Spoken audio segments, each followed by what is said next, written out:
Bien, pues buenas tardes nuevamente, hermanos, y como ya decía nuestro hermano Oscar, es en verdad increíble lo que nos muestra el Señor a través de su palabra. Cada que la abrimos, cada que la revisamos y reflexionamos sobre ella, nos muestra sus maravillas. Y el día de hoy vamos a continuar con el Evangelio de Juan, como ya decía nuestro hermano Oscar. Y para comenzar quisiera leer algunos versículos del capítulo número 6,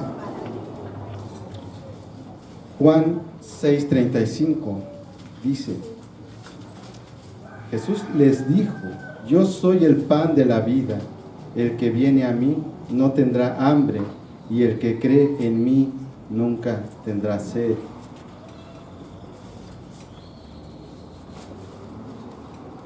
Juan 6:54: el que come mi carne y bebe mi sangre tiene vida eterna, y yo lo resucitaré en el día final. Palabras de nuestro Señor Jesucristo.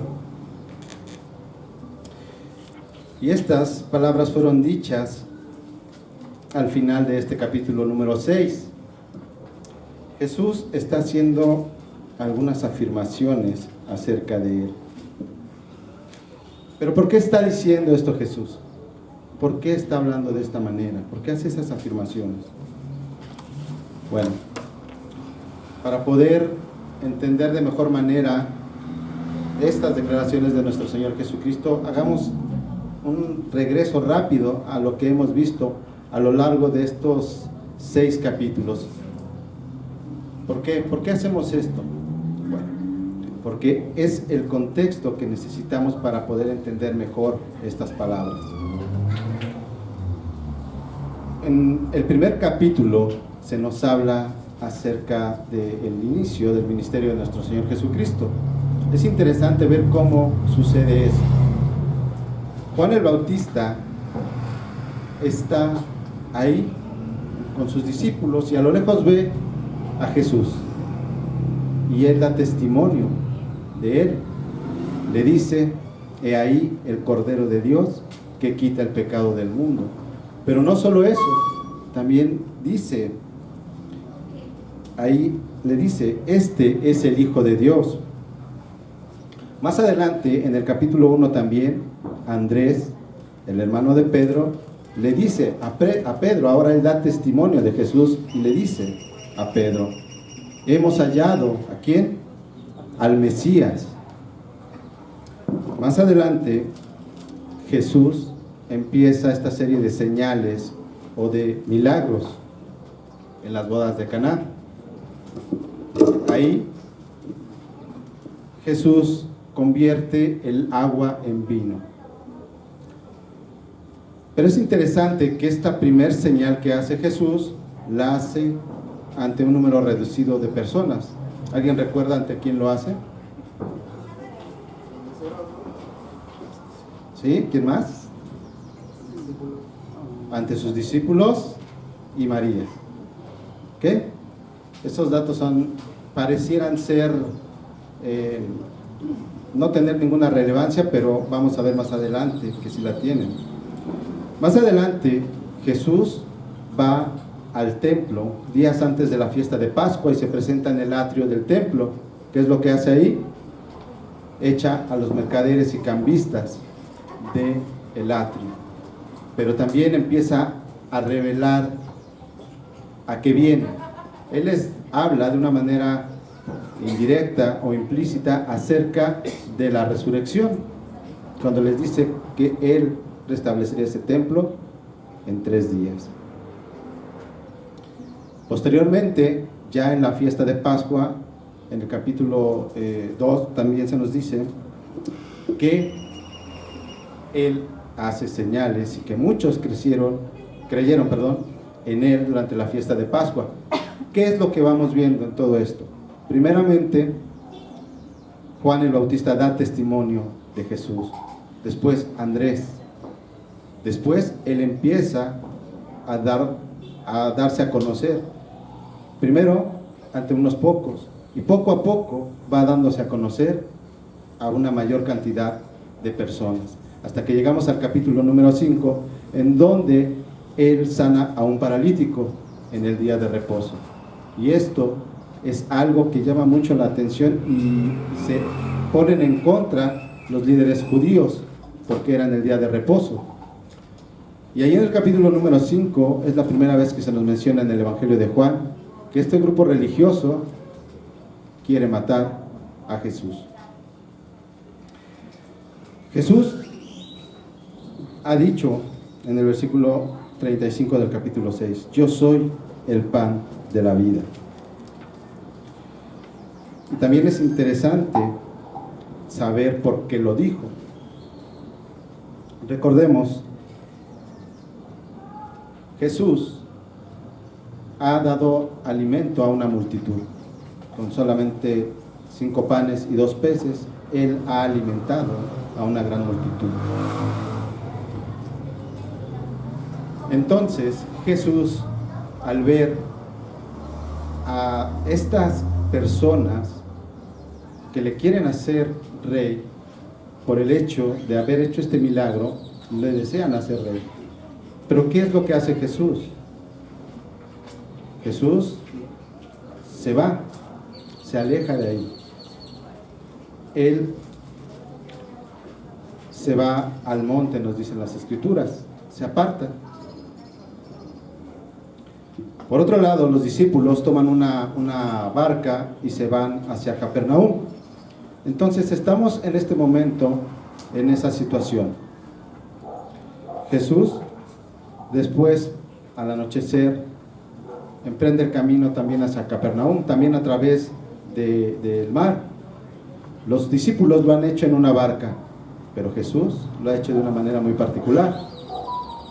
Lo hizo caminando sobre el agua. Casi al llegar los discípulos a Capernaum ven a Jesús que viene caminando sobre el agua. Y esto también es un dato interesante que vamos a ir viendo por qué más adelante. Jesús, a esa multitud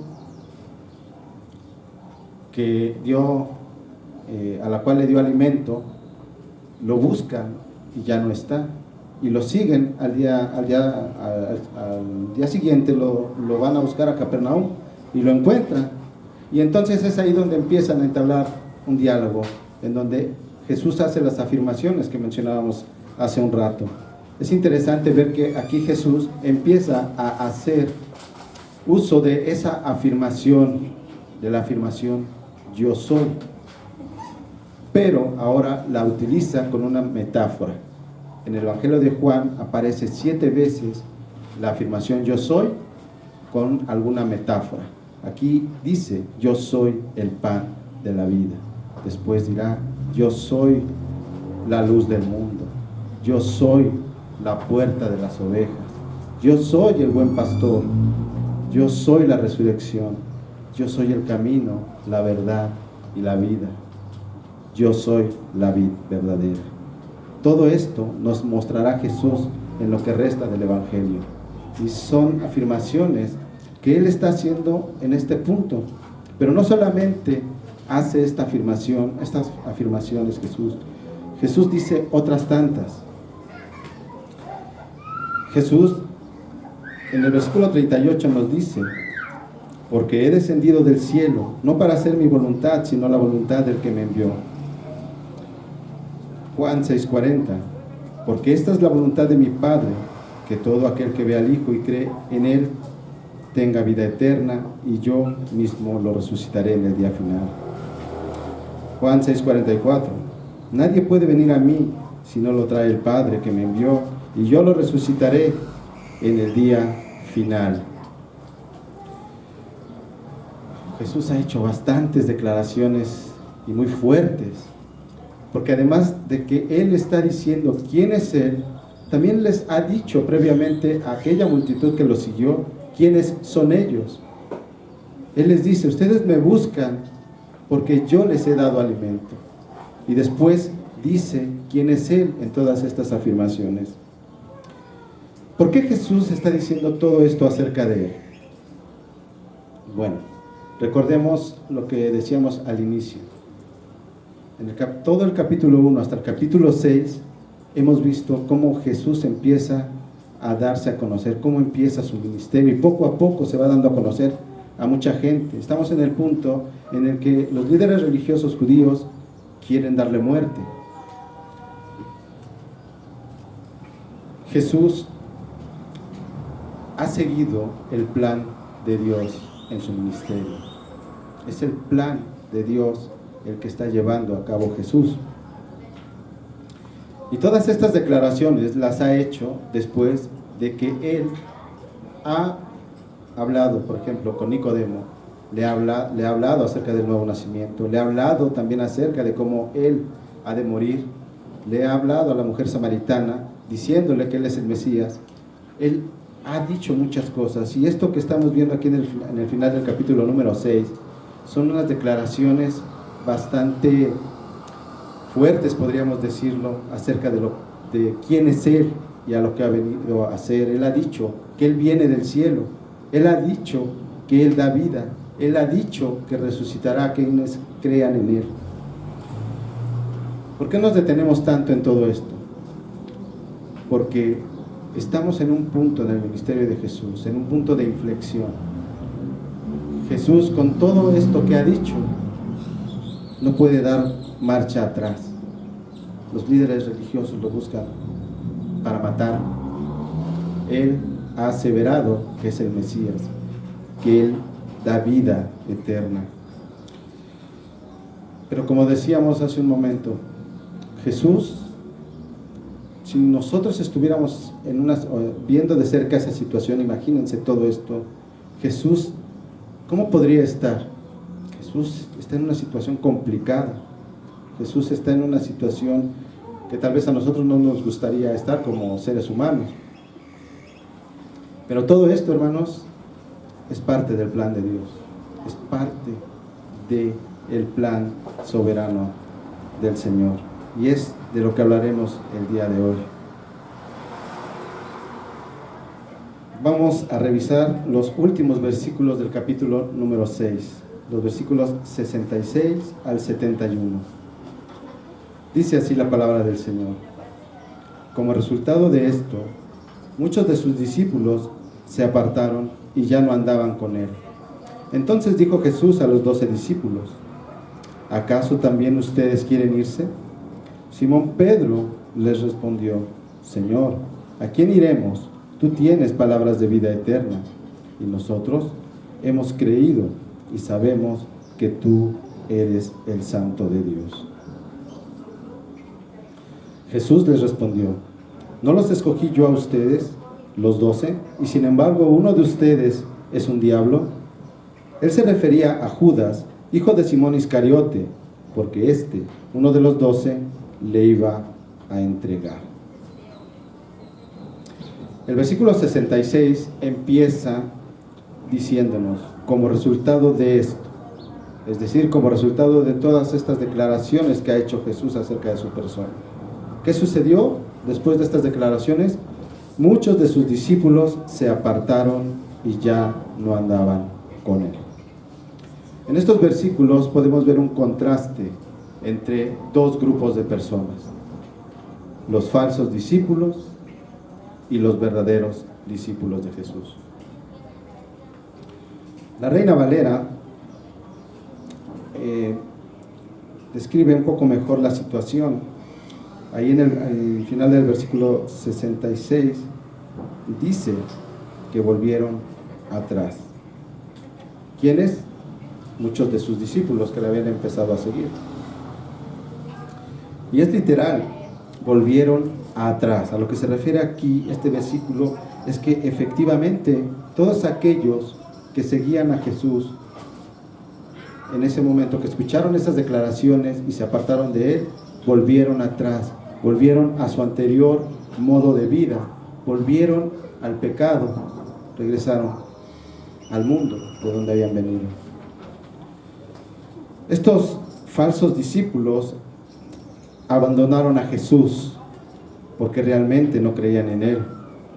En el fondo, ellos lo seguían por las señales que había hecho, por los milagros, por aquellas cosas materiales. Recordemos que les había dado de comer un día antes. Esos falsos discípulos buscaban bienestar material, tal vez sanarse de alguna enfermedad, que es válido, pero vamos a ver un poco más adelante cuál es el enfoque. Recordemos también el contexto en el que se está dando todo esto. El pueblo judío era sometido por el Imperio Romano. Entonces, tal vez ellos veían a través de estos milagros que Jesús podría liberarles del yugo romano. Es decir, estos falsos discípulos realmente estaban yendo a Jesús por los panes y los peces. Los falsos discípulos, tarde o temprano, terminan apartándose de Jesús.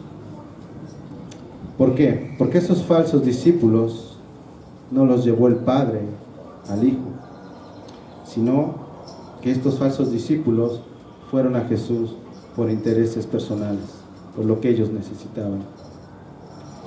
Lucas capítulo 9, versículo 62 nos dice: pero Jesús le dijo: nadie que después de poner la mano en el arado mira atrás es apto para el reino de Dios. Muchos en aquel entonces y hoy en día, hermanos, se acercan a Jesús buscando beneficios personales. Pero cuando la palabra de Dios les es expuesta claramente y se les muestra lo que significa seguir a Cristo, simplemente dan media vuelta y regresan al mismo lugar de donde salieron, regresan al mundo. ¿Por qué? Porque ellos no están dispuestos a obedecer la voluntad de Dios. No están dispuestos a vivir para Dios. No están dispuestos a dar su vida para servirle. No están dispuestos a dar su vida al Señor para servir a los demás. No están dispuestos a dejar sus intereses. No están dispuestos a dejar el yo. Estos son los falsos discípulos. Pero decíamos al inicio que también veíamos al otro grupo, los verdaderos discípulos. Después de que estos falsos discípulos se han ido, Jesús pregunta directamente a su círculo más cercano, ¿quiénes son? Los 12 discípulos. Y les hace la siguiente pregunta: ¿acaso también ustedes quieren irse? Y esta es una pregunta que, según el contexto, podría resultar natural, obvia tal vez, pero es una pregunta que, como vamos a ver, la respuesta que se obtiene de esta pregunta nos dice mucho.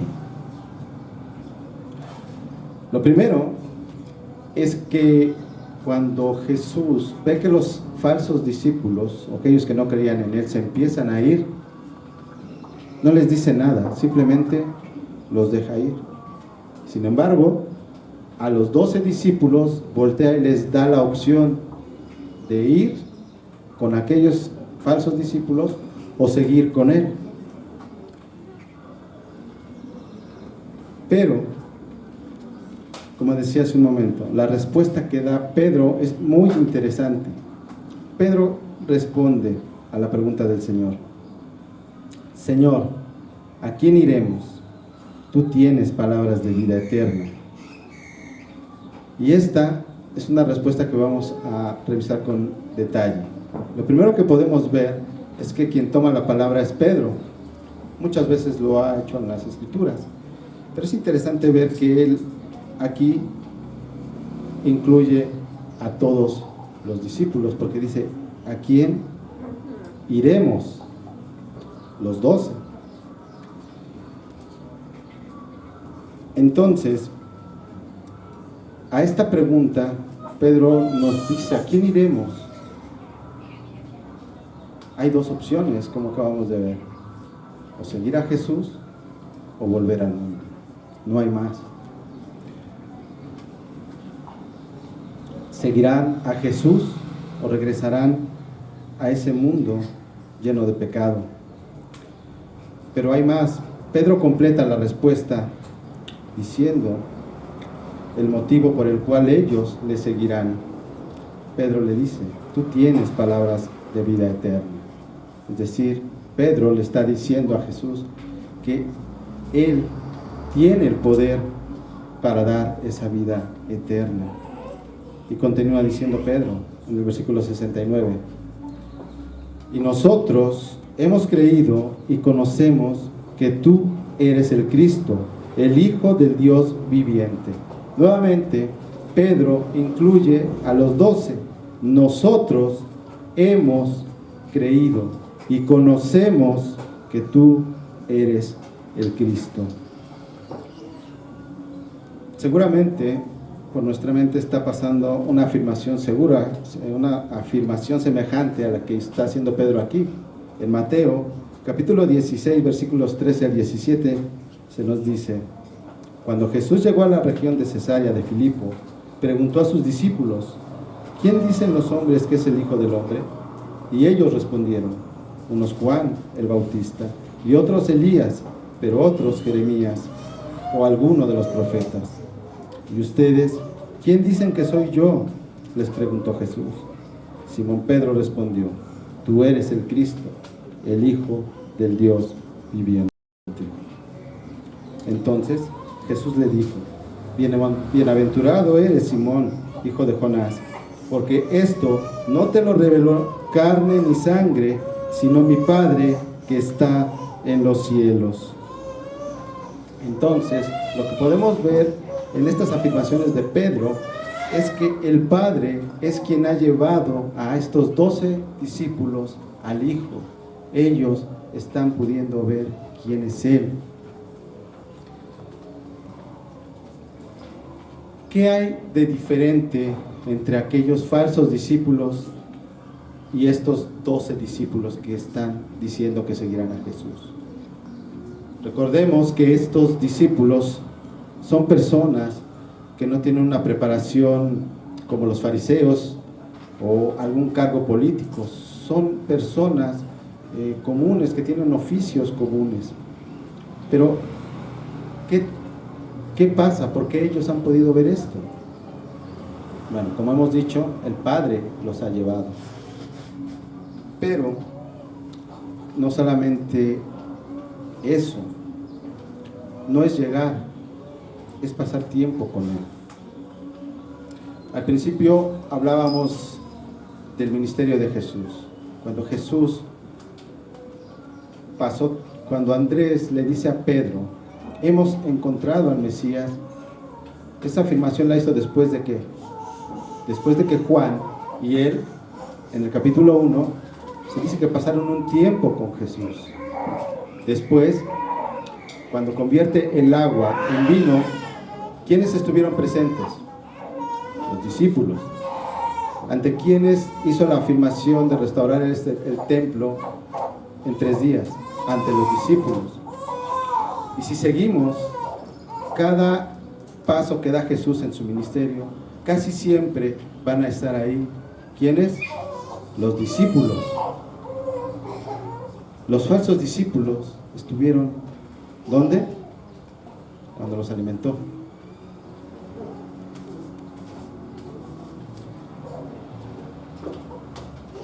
Primera de Juan, capítulo 1, versículo 1. Lo que existía desde el principio, lo que hemos oído, lo que hemos visto con nuestros propios ojos, lo que hemos contemplado y lo que han tocado nuestras manos, esto escribimos acerca del verbo de vida. Nuevamente el apóstol Juan aquí está incluyendo a ese grupo cercano a Jesús. Le han oído, le han visto, lo han contemplado. Esa palabra contemplado, cuando ustedes o alguno de nosotros se queda contemplando tal vez el paisaje, ¿por qué es? Nos llama la atención. A veces hasta, no sé ustedes, pero sí me ha pasado a mí, que te quedas reflexionando sobre eso que estás viendo. ¿Ustedes se imaginan tener a Jesús delante? Estas palabras que está diciendo Juan son algo que hemos contemplado, se pasaron tiempo viendo lo que Él hacía. También lo han tocado. Entonces, ellos han pasado mucho tiempo con Él. Es por todo esto que Pedro asume que esos 12 discípulos están dispuestos a seguir a Cristo. Pero para sorpresa de ellos, Jesús contesta lo siguiente, versículos 70 y 71. Jesús les respondió: ¿no los escogí yo a ustedes, los 12, y sin embargo uno de ustedes es un diablo? Él se refería a Judas, hijo de Simón Iscariote, porque uno de los 12, lo iba a entregar. En esto podemos ver la omnisciencia de Jesús. Porque aunque Judas estaría un tiempo más con ellos, Jesús sabía que lo entregaría. A los hombres se les puede engañar, pero los ojos de Jesús penetran hasta lo más profundo de nuestro ser, hermanos. El Señor sabe quiénes son suyos, nosotros no. Y este fue el caso de Pedro.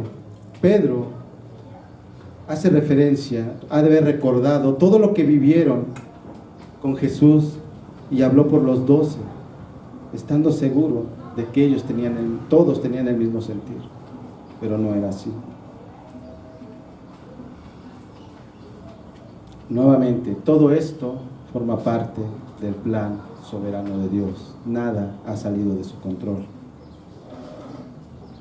El capítulo 6 inicia hablándonos de que todo esto ha sido en días cercanos a la Pascua. El capítulo 7 empieza haciendo referencia a otra fiesta. Veamos qué dice el capítulo 7, versículos 1 al 5. Después de esto, es decir, de todo lo que hemos hablado, Jesús andaba por Galilea, pues no deseaba andar por Judea, porque los judíos lo querían matar. La fiesta de los judíos, la de los tabernáculos, estaba cerca. Por eso, los hermanos de Jesús le dijeron: sal de aquí y vete a Judea, para que también tus discípulos vean las obras que tú haces, porque nadie hace nada en secreto cuando procura ser conocido en público. Si haces estas cosas, muéstrate al mundo, porque ni aún sus hermanos creían en él. Bien, vamos a ver los primeros 2 versículos. Estos 2 versículos pareciera que son simplemente un enlace entre eventos, pero no es así. Es interesante ver, como decía hace un momento, el capítulo número 6 nos señala que los eventos anteriores han sucedido cercanos a la fiesta de la Pascua. Y en el largo del Evangelio de Juan nos marca a través de las fiestas los tiempos. Ahí podemos ver, aquí en particular, el tiempo que ha pasado. La fiesta de la Pascua en nuestro calendario se lleva a cabo en el mes de abril, mientras que la fiesta de los tabernáculos es en los últimos días de septiembre, primeros días de octubre. Entonces, esto nos deja ver que entre este capítulo 6 y el inicio del capítulo 7 han pasado entre 6 y 7 meses. ¿Ok? Entonces, esto es lo primero que podemos ver en estos versículos.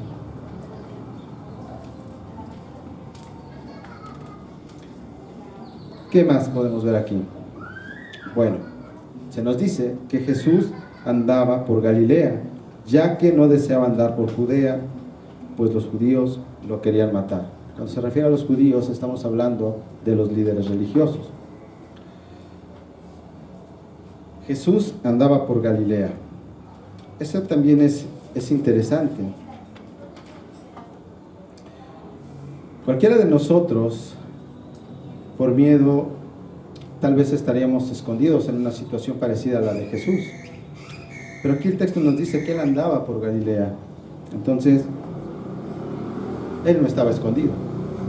Él andaba por Galilea. ¿Y qué estuvo haciendo Jesús durante todo este tiempo? Medio año, un poco más tal vez. Esa es una pregunta que podríamos hacernos. La siguiente es: Jesús sabía lo que iba a pasar. Entonces, ¿por qué él no se acercaba a Judea? ¿Por qué decimos que Jesús sabía lo que iba a pasar? En el capítulo 3, versículos 14 al 15, Jesús hablando con Nicodemo: y como Moisés levantó la serpiente en el desierto, así es necesario que sea levantado el Hijo del Hombre, para que todo aquel que cree tenga en él vida eterna. Jesús está diciendo cómo ha de terminar su ministerio. Entonces, ¿por qué Jesús no va a Judea? Bueno, hay otra frase interesante aquí para poder entenderlo todo. Dice que él no deseaba andar por Judea. Entonces, no era por miedo, él sabía lo que iba a pasar, pero no iba. ¿Por qué no iba? Bueno, por varias cosas. Han pasado 6, 7 meses. ¿Qué es la pregunta que hacíamos? ¿Qué ha hecho Jesús en este tiempo? El capítulo 6 termina diciendo que los 12 decidieron seguirlo. Entonces, esos 12 discípulos estuvieron todo este tiempo con Jesús. Entonces, Jesús dedicó aproximadamente 7 meses a la enseñanza de estos discípulos. Y aquí lo que podemos ver es la importancia que tiene para Jesús el discipulado. Todo esto que hemos venido diciendo es que estamos viendo que los discípulos han estado presentes en las señales, en los milagros, pero ahora también vemos que no se menciona ningún milagro, pero han estado con él. Recordemos 1 de Juan 1:1. Lo vimos, lo contemplamos, lo tocamos. Entonces, Jesús dio una gran parte de su tiempo, de sus energías, para preparar a esos futuros apóstoles que llevarían el Evangelio y que hoy podemos ser partícipes de esas buenas nuevas, hermanos. Hablábamos hace un rato de otra frase: no deseaba andar por Judea. Entonces, no era por miedo, porque él andaba por Galilea. Jesús no estaba yendo a Judea por prudencia. ¿Por qué decimos esto? Vamos a los versículos 3 y 5. Por eso los hermanos de Jesús le dijeron: sal de aquí y vete a Judea, para que también tus discípulos vean las obras que tú haces, porque nadie hace nada en secreto cuando procura ser conocido en público. Si haces estas cosas, muéstrate al mundo, porque ni aún sus hermanos creían en él. Aquí, sus medio hermanos de Jesús le están motivando, incitando a que vaya a la fiesta de los tabernáculos, la cual es una de las más importantes para los judíos. Si haces estas cosas, muéstrate al mundo. No sabemos con precisión por qué le estaban diciendo esto a Jesús. Las escrituras no nos dicen mucho acerca de esto. Pero lo que sí vemos es que a esta petición de los hermanos Jesús da una respuesta, que es la siguiente, versículos 6 al 9. Entonces Jesús les dijo: mi tiempo aún no ha llegado, pero el tiempo de ustedes es siempre oportuno. El mundo no puede odiarlos a ustedes, pero me odia a mí, porque yo doy testimonio de él, que sus acciones son malas. suban ustedes a la fiesta. Yo no subo a esta fiesta porque mi tiempo aún no se ha cumplido. Y habiéndoles dicho esto, se quedó en Galilea. Esta respuesta de Jesús a sus medio hermanos es una respuesta directa, clara y dura. ¿Por qué? Porque está llena de verdad. Él les está diciendo por qué ellos sí pueden ir y por qué él no puede ir. La palabra de Dios, hermanos, siempre está llena de verdad. Tal vez los medio hermanos de Jesús, pues no se dice que reaccionaron a esto, pero seguramente no entendieron todo el contexto, pero hoy nosotros podemos verlo. Jesús está siendo muy directo, tal como lo es la palabra de Dios. ¿Por qué? Porque la palabra de Dios por sí sola, cuando la leemos, cuando la escuchamos y reflexionamos sobre ella, siempre nos va a confrontar de alguna manera, siempre nos va a hacer sentir incómodos en algún momento. Repito, cuando reflexionamos sobre ella.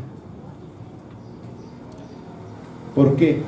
Porque la palabra de Dios nos desnuda nuestros corazones, desnuda lo que hay dentro de cada uno de nosotros.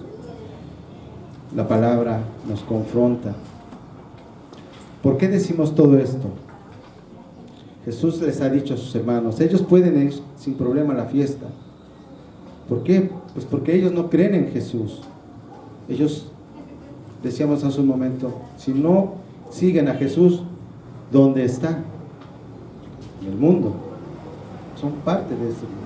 El texto nos dice que por el contrario a Jesús lo querían matar. El mundo odia a Jesús. ¿Por qué odia el mundo a Jesús?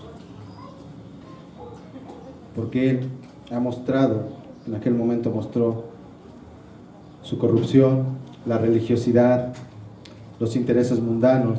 En resumen, les mostró su pecado y hoy, a través de su palabra, sigue haciéndolo a cada uno de nosotros.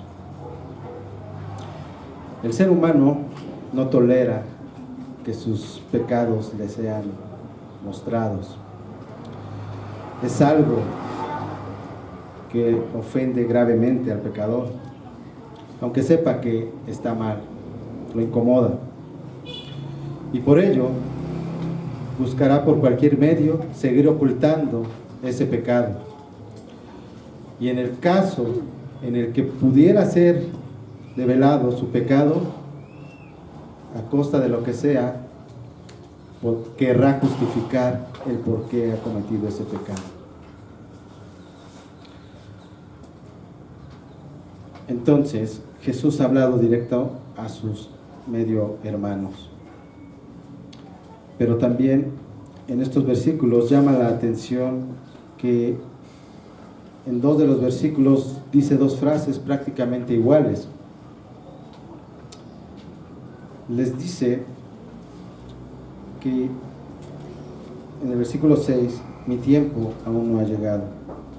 Al final del versículo 8, mi tiempo aún no se ha cumplido. Y recordemos que esta frase la dijo también ¿a quién? A María, cuando previo a convertir el agua en vino. Ahí le dijo en Juan 2:4, mujer, ¿qué nos interesa esto a ti y a mí? Todavía no ha llegado mi hora. Así como en ese momento Jesús le estaba diciendo a María que no era el tiempo perfecto de Dios para mostrarse en público, aquí le dice lo mismo a sus medios hermanos. Les dice que no es el tiempo perfecto para ir a la fiesta de los tabernáculos.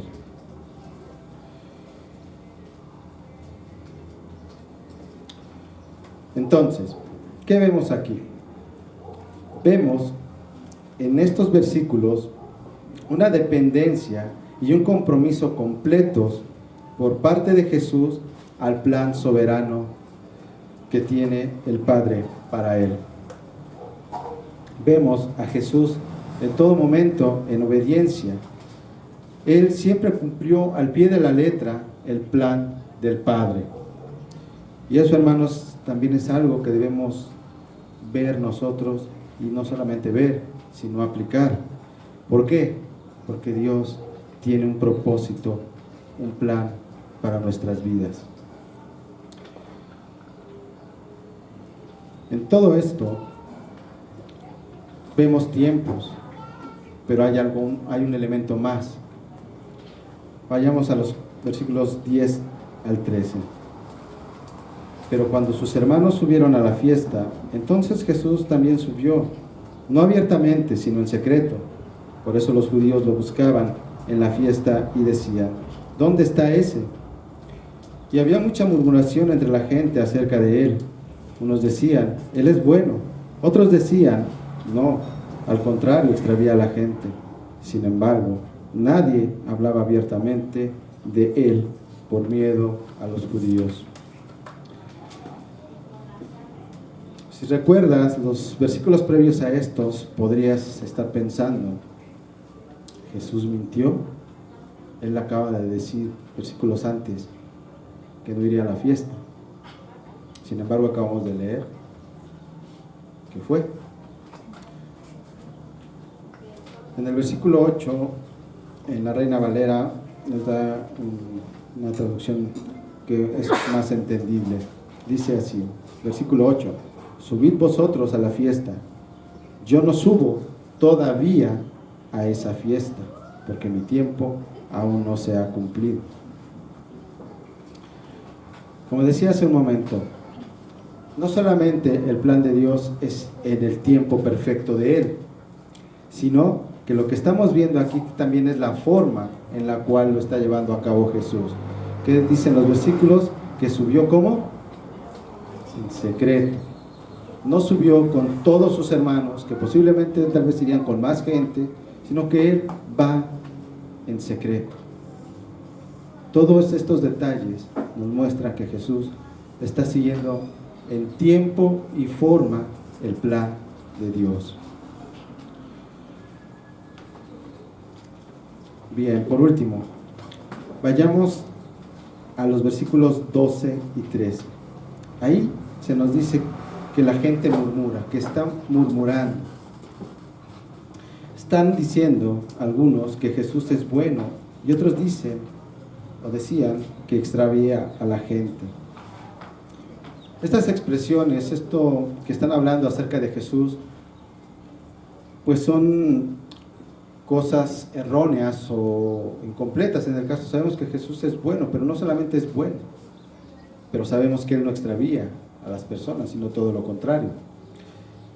Y esto que están diciendo es porque ellos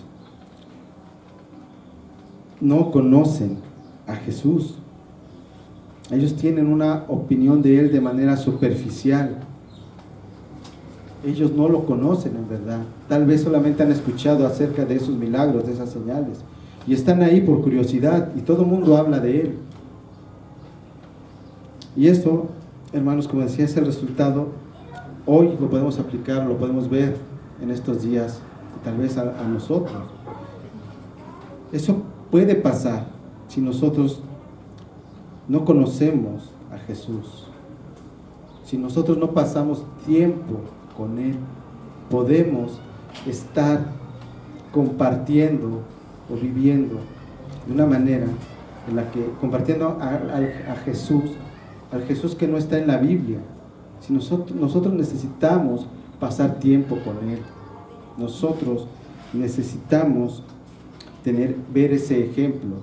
Muchas veces decimos: Jesús es nuestro ejemplo, tenemos que seguir a Jesús. ¿Conoces a Jesús? No podemos seguir un ejemplo que no conocemos. Cada día debemos estar cerca de Él, siguiendo sus enseñanzas, viendo la vida como Él nos mostró. Si no, no estamos siguiendo a Jesús, hermanos. Ahora, al final del versículo 13 se nos dice que toda esta gente no hablaba abiertamente de Jesús por miedo a los judíos. Nosotros hoy en día, si conocemos a Jesús, deberíamos tener miedo de hablar de Él, de compartir a Jesús. Si realmente le conocemos, no deberíamos tener miedo de compartir, porque sabemos que Él está con nosotros siempre. Todo esto, hermanos, que hemos visto, creo que nos debe de dejar varias cosas sobre las cuales reflexionar. Hemos visto la soberanía de Dios, pero también hemos visto algunos versículos en los que vemos la omnisciencia de Él. Y muchas veces decimos que solo Dios y nosotros sabemos lo que hay en nuestros corazones, y eso es cierto.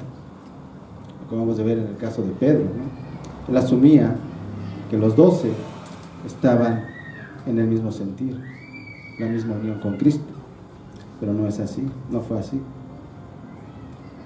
Y creo que frecuentemente nosotros deberíamos estarnos haciendo algunas preguntas. Podríamos preguntarnos, tal vez diario, ¿por qué no? ¿Qué hay en mi corazón? ¿Dónde está mi corazón?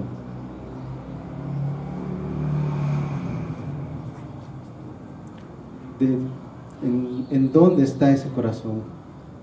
¿Mi corazón está más cerca de Jesús o del mundo?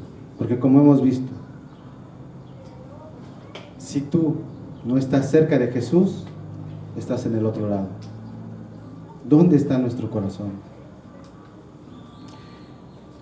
¿Está cerca de Jesús, que nos da vida eterna, o está más cerca del mundo, que nos lleva al pecado, que nos condena? Si decimos que nuestro corazón está más cerca de Jesús, podríamos hacernos la siguiente pregunta: ¿por qué estamos yendo a Jesús? ¿Por lo que Él es? ¿O por el pan y los peces? Son preguntas que debemos hacernos frecuentemente, hermanos. Dios tiene un propósito para cada uno de sus discípulos. Tiene un plan para cada uno de ellos, para cada uno de nosotros. Y ese plan es soberano, como hemos visto. Pero nos ha dejado a través de su palabra cómo obedecer ese plan. Cómo debemos seguir ese plan en obediencia. Y como verdaderos discípulos de Cristo, como hemos visto, tenemos que pasar tiempo con Él. Debemos estar unidos a Él. Podemos ver a Jesús a través de los evangelios, cómo Él pasaba tiempo con sus discípulos. Podemos ver cómo obedece al Padre en todo. Podemos ver cómo muestra su amor a toda persona. Él no distinguió a nadie. Él sanó sin importar clase o estatus social o condición. Él se reveló aún a los samaritanos, que en el contexto eran enemigos del pueblo judío.